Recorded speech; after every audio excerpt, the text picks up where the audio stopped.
जय श्री कृष्ण।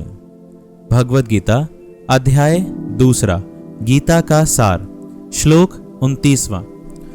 आश्चर्यवत् पश्यति कश्चितेनम् आश्चर्यवत् वदति तथा एव च अन्यः आश्चर्यवत् च एनम् अन्यः शृणोति श्रुत्वा अपि एनम् वेद न च एव कश्चित्।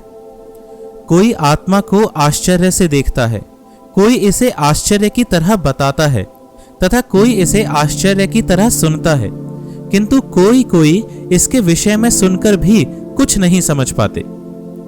तात्पर्य: चूंकि गीता उपनिषद उपनिषदों के सिद्धांत पर आधारित है, अतः कठोपनिषद में इस श्लोक का होना कोई आश्चर्यजनक नहीं है। श्रवणयापि बहुर्भ्यो न लभ्या शृण्वन्तोऽपि बहवोऽयं न विदुः आश्चर्यो वक्ता कुशलस्य लब्धाश्चर्यस्य ज्ञाता कुशलानुष्टः। विशाल पशु, विशाल वट वृक्ष तथा 1 इंच स्थान में लाखों करोड़ों की संख्या में उपस्थित सूक्ष्म कीटाणुओं के भीतर अणु आत्मा की उपस्थिति निश्चित रूप से आश्चर्यजनक है। अल्पज्ञ तथा दुराचारी व्यक्ति अणु आत्मा के स्फुलिंग के चमत्कारों को नहीं समझ पाता, भले ही उसे बड़े से बड़ा ज्ञानी जिसने विश्व के प्रथम प्राणी ब्रह्मा को भी शिक्षा दी हो क्यों न समझाए।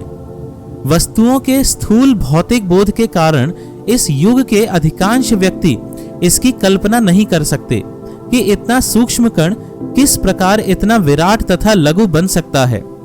अतः लोग आत्मा को उसकी संरचना या उसके विवरण के आधार पर ही आश्चर्य से देखते हैं। इंद्रिय तृप्ति की बातों में फंसकर लोग भौतिक शक्ति माया से इस तरह मोहित होते हैं कि उनके पास आत्मज्ञान को समझने का अवसर ही नहीं रहता। यद्यपि यह तथ्य है कि आत्मज्ञान के बिना सारे कार्यों का दुष्परिणाम जीवन संघर्ष में पराजय के रूप में होता है। संभवतः उन्हें इसका कोई अनुमान नहीं होता कि मनुष्य को आत्मा के विषय में चिंतन करना चाहिए और दुखों का हल खोज निकालना चाहिए। ऐसे थोड़े से लोग जो आत्मा के विषय में सुनने के इच्छुक हैं, अच्छी संगति पाकर भाषण सुनते हैं, किंतु कभी कभी अज्ञानवश वे परमात्मा तथा अणु आत्मा को एक समझ बैठते हैं। ऐसा व्यक्ति खोज पाना कठिन है जो परमात्मा, अणु आत्मा, उनके पृथक पृथक कार्यों तथा संबंधों एवं अन्य विस्तारों को सही ढंग से समझा सके। इससे अधिक कठिन है ऐसा व्यक्ति खोज पाना जिसने आत्मा के ज्ञान से पूरा लाभ उठाया हो और जो सभी पक्षों से आत्मा की स्थिति का सही निर्धारण कर सके। किंतु यदि कोई किसी तरह से आत्मा के विषय को समझ लेता है तो उसका जीवन सफल हो जाता है।